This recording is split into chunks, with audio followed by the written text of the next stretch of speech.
Hey there, fellow Americans. Tonight, we're diving into the exciting world of tariffs.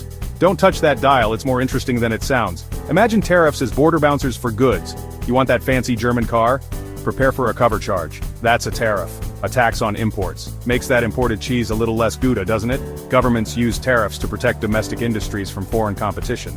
Think of it as giving your local brewery a fighting chance against those mega corporations. But hold your horses, there's a flip side to this coin too. More on that later. So, the next time you hear about tariffs, remember, it's not just about economics, it's about politics, global trade, and dare I say cheese. Tariffs aren't exactly a new fad. They've been a part of American history for centuries, shaping the economic landscape in ways both big and small. In fact, they're as American as apple pie, and probably older. From the earliest days of the Republic, tariffs have been a tool for economic policy, used to protect budding industries and generate revenue for the government. Remember the Boston Tea Party? That iconic act of defiance against British rule wasn't just about tea. It was about the taxes and tariffs imposed on the colonies without their consent. Yep, that whole shebang was sparked by, you guessed it, tariffs. The colonists were fed up with paying high taxes on imported goods, and the Boston Tea Party was their way of saying enough is enough. Turns out, even our founding fathers had a bone to pick with unfair taxes on their beloved tea. They believed in fair trade and taxation with representation, principles that would later be enshrined in the Constitution. Fast forward to the 19th and early 20th centuries, and tariffs were all the rage. They were used to protect American industries from foreign competition, helping to build the nation's industrial base. They helped build American industries but also sparked trade wars. Countries retaliated with their own tariffs, leading to a cycle of protectionism that sometimes did more harm than good. Remember the Smoot-Hawley Tariff Act of 1930? It was one of the most infamous tariffs in American history, raising duties on hundreds of imported goods. Let's just say it didn't exactly help the Great Depression. Ouch. In fact, many economists believe it worsened the economic downturn by stifling international trade. The takeaway? Tariffs have a long and complicated history in the US, full of ups and downs, successes and failures. They've been used to protect industries, generate revenue, and sometimes, unfortunately, to start trade wars. And like a bad sequel, they just keep coming back. Whether it's the trade wars of the past, or the tariff battles of today, one thing is clear. Tariffs are here to stay, for better or worse. Let's talk about the elephant in the room, or should I say, the dragon in the trade war. The ongoing economic tussle between the United States and China has been one of the most significant global events in recent years. It's not just a simple disagreement, it's a complex and multifaceted conflict that has far-reaching implications for the global economy. Yes, I'm talking about the US-China trade spat, and its star attraction, tariffs. These tariffs have been the primary weapon in this economic battle, affecting a wide range of industries and products. From electronics to agriculture, the impact has been felt across the board. In recent years, the US has slapped tariffs on billions of dollars worth of Chinese goods from solar panels to steel. These measures were intended to curb what the US perceives as unfair trade practices by China, including intellectual property theft and forced technology transfers. The goal? To protect American jobs and industries and to address concerns about unfair trade practices. The US administration believed that by imposing these tariffs they could level the playing field and bring manufacturing jobs back to American soil. China, being no wallflower, retaliated with its own set of tariffs on US goods like soybeans and pork. This tit-for-tat strategy has led to increased tensions and uncertainty in the global market, affecting not just the two countries involved but also their trading partners. And so, the tariff tango began, with both sides locked in a trade war that's left businesses and consumers caught in the crossfire. The back-and-forth nature of these tariffs has created a volatile environment, making it difficult for companies to plan for the future. This trade war has had real consequences, folks. Remember those soybean farmers? They felt the pain, and so did American businesses that rely on Chinese imports. The increased costs of goods have been passed down to consumers, leading to higher prices on everyday items. It's a complicated situation with no easy answers. Both nations have their own set of grievances and justifications, making it a challenging issue to resolve. As the world watches, the hope is that cooler heads will prevail, and a mutually beneficial agreement can be reached. Until then, the global economy remains on edge, waiting to see what the next move will be in this high-stakes game of economic chess. Okay, let's be fair and balanced here. Tariffs aren't all bad. Sometimes they can actually be, dare I say it, good? Yes, you heard that right. While tariffs often get a bad rap, they do have their moments of glory. Let's dive into some of the positives first. For instance, tariffs can protect domestic industries from being crushed by cheaper foreign competition. This means that local businesses have a fighting chance to grow and thrive without being overshadowed by international giants. Think about the steel industry, for example. Without tariffs, many local steel plants might have shut down, unable to compete with cheaper imports. Imagine a world without American-made steel or cars. Not pretty, right?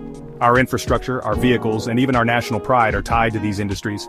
Tariffs help keep these iconic American products in the market, ensuring that we don't become overly dependent on foreign goods. Tariffs can also be used as bargaining chips in trade negotiations. When countries sit down to discuss trade deals, having tariffs in place can give one side leverage. It's like having an ace up your sleeve. You can negotiate better terms, ensuring that your country's interests are protected. Think of it as a game of chicken, but with billions of dollars at stake.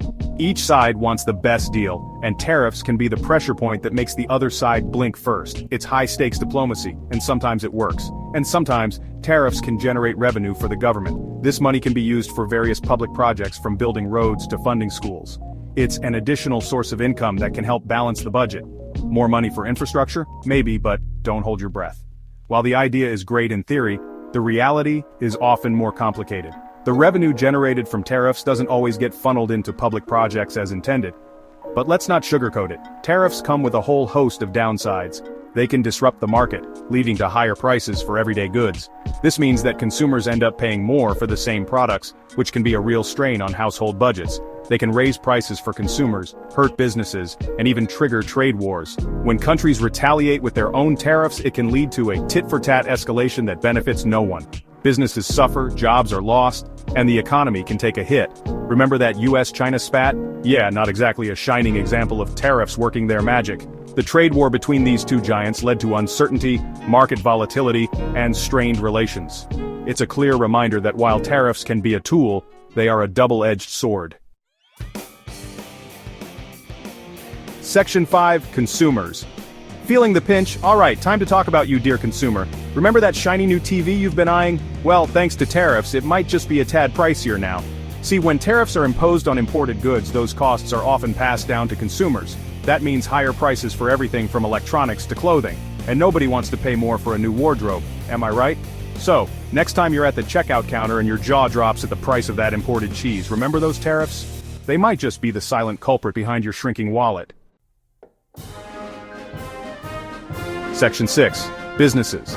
Navigating the tariff maze. Tariffs aren't just a headache for consumers, they're a full-blown migraine for businesses. Imagine trying to run a business when the rules of the game keep changing.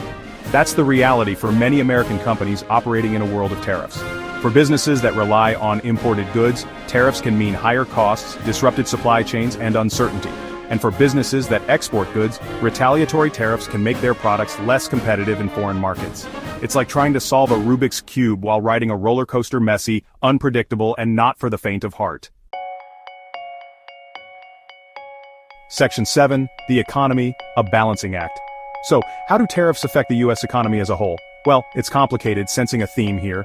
On one hand, tariffs can protect American jobs and industries, which sounds like a good thing, right? But on the other hand, they can also lead to higher prices for consumers, retaliation from trading partners, and slower economic growth.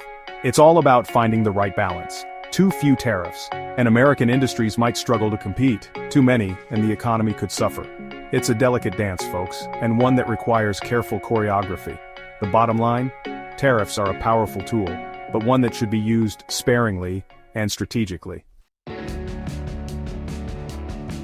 Section 8, the future of tariffs.